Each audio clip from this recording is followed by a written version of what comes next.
माफ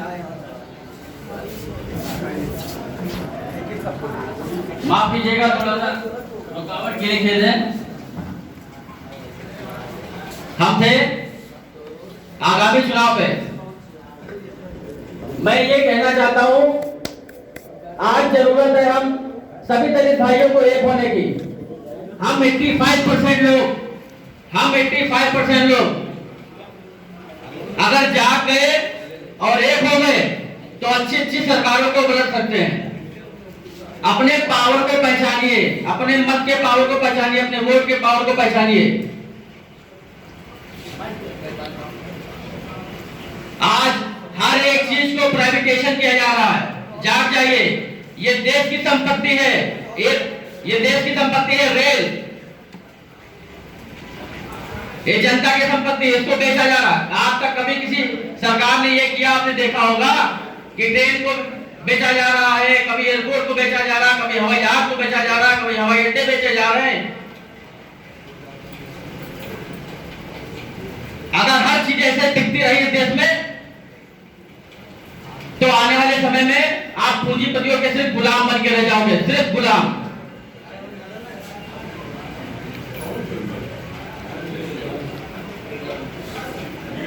वो अपनी मनचाही मजदूरी आपको देंगे, आपकी मनचाही मजदूरी नहीं देंगे। और मन चाहा आपसे काम लेंगे घंटों के हिसाब से। 12-12 घंटे बेचारे हमारे गरीब भाई जूझते रहेंगे और उनको मिलेगा महीने में कुछ नहीं।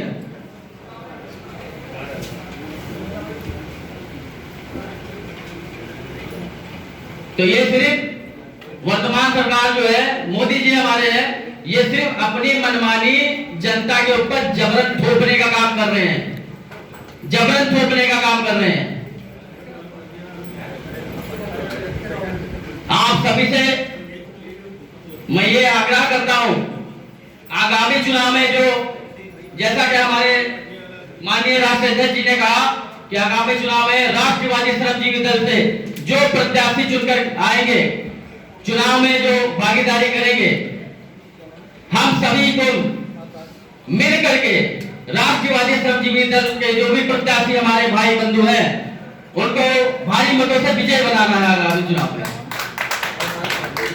और एक चीज मैं साथ ही यहाँ पे बता के जाता हूं, हमारी सबसे बड़ी कमी ये है, सबसे बड़ी जो कमी, हम अपनी कमी सबसे पहले कहना चाहेंगे, क्योंकि जब तक हम कोई इंसान जब तक अपनी कमी नहीं पहचान सकता, वो कभी आगे नहीं बढ़ सकता, कभी विकास के पथ पे दूसरों को नहीं ले जा सकता, ना खुद जा सकता है। सबसे बड़ी कमी मैं बता दूं, हम अपने ही घर में रहते हैं, लेकिन अपने ही घर में हम 4 भाई हैं और चारों की अलग अलग मत है। सबसे बड़ी कमी ये है, हमें एक मत बन के रहना पड़ेगा, एक मत से चलना पड़ेगा। जब तक हमारी सोच एक नहीं होगी, हमारा लक्ष्य एक नहीं होगा, हमारा मिशन एक नहीं होगा, हम ऐसे ही ठोकरे खाते रहेंगे, धक्के खाते रहेंगे। खास करके आज बता दूं, मैं बीजेपी का, मैं आपको बता दूं, कुछ साल पहले मैं बीजेपी से नगर मंत्री रहा हूं, कुछ साल पहले मैं बीजेपी का नगर मंत्री रहा हूं। वाल्मीकि समाज का सिर्फ एक बंदा था जो जिला कार्यकारिणी सीतापुर में उस समय नगर मंत्री था। मैंने जातिवादी का जहर फूल पिया है। मुझे मेरी जात की वजह से आगे ना बढ़ करके जो मेरे पीछे खड़े थे वो आगे चले गए, सिर्फ मेरी कास्ट को लेकर, पर्टिकुलर कास्ट को टारगेट करके मुझे पीछे किया गया। वाल्मीकि और दलित शक्ति वो ताकत है, आप सिर्फ उसको पहचानने की जरूरत है। दलित वो शक्ति है जिससे आप अच्छी सरकारों का तख्ता पढ़ सकते हो। सिर्फ पहचानने की जरूरत है आपको, अपनी पावर को, अपनी ताकत को।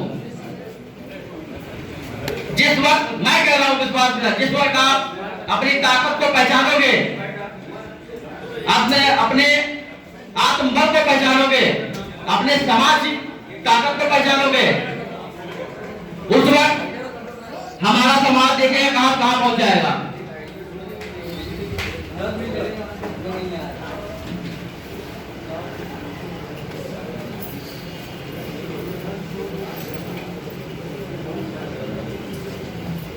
समाज में अपने, मैं देखता चला रहा हूं बराबर, अपने ज्यादा तो ना लेके सिर्फ अपने प्रांत की बात कर रहा हूं, अपने उत्तर प्रदेश की।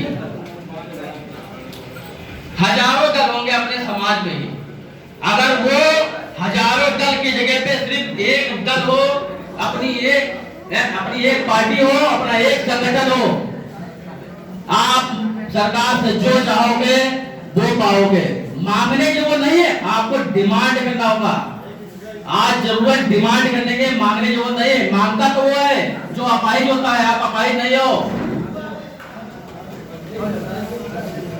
आप अपाहिज नहीं हो, आप अपने आप में बहुत बड़ी शक्ति हो। दलित शक्ति सबसे बड़ी शक्ति होती है।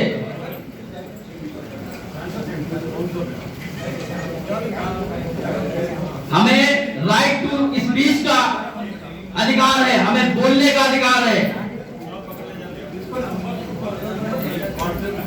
संविधान के तहत हमें खुल के अपनी आवाज उठाने का अधिकार है। तो क्यों चुपचाप बैठे हो? अपनी आवाज उठाइए।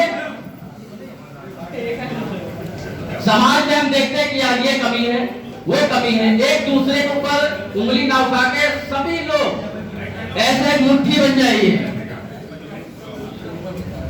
बिखरिए मत, ऐसे मुट्ठी बनिए। फिर देखिए सरकार कैसे, ये जो गलत रणनीति की जो सरकार है, कैसे आपके सामने घुटने टेकती है।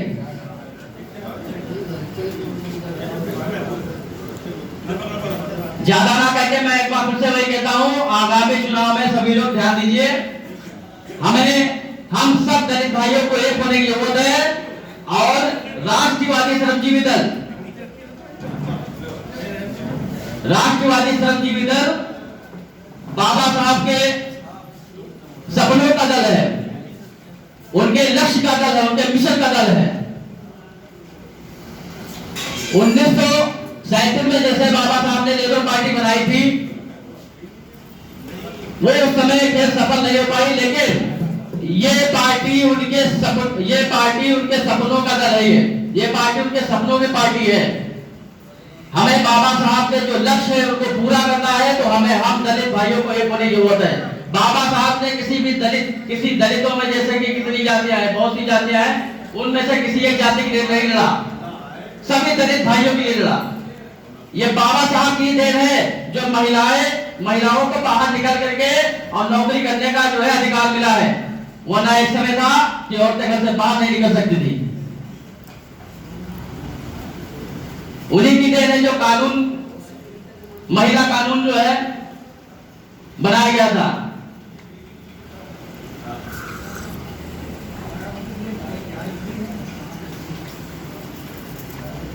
इसलिए सभी लोगों को अपनी मानसिकता में ध्यान देना होगा, अपनी सोच पे ध्यान देना होगा, और बिखरने की जरूरत नहीं है। हम सबको एक होने की जरूरत है। जब हम एक होंगे तभी सरकार से अपनी बात मनवा पाएंगे।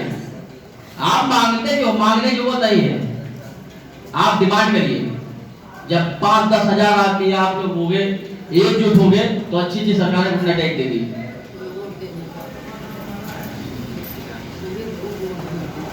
ज्यादा ना कहकर मैं अपनी बारी को विराम देता हूं। जय हिंद, जय भारत।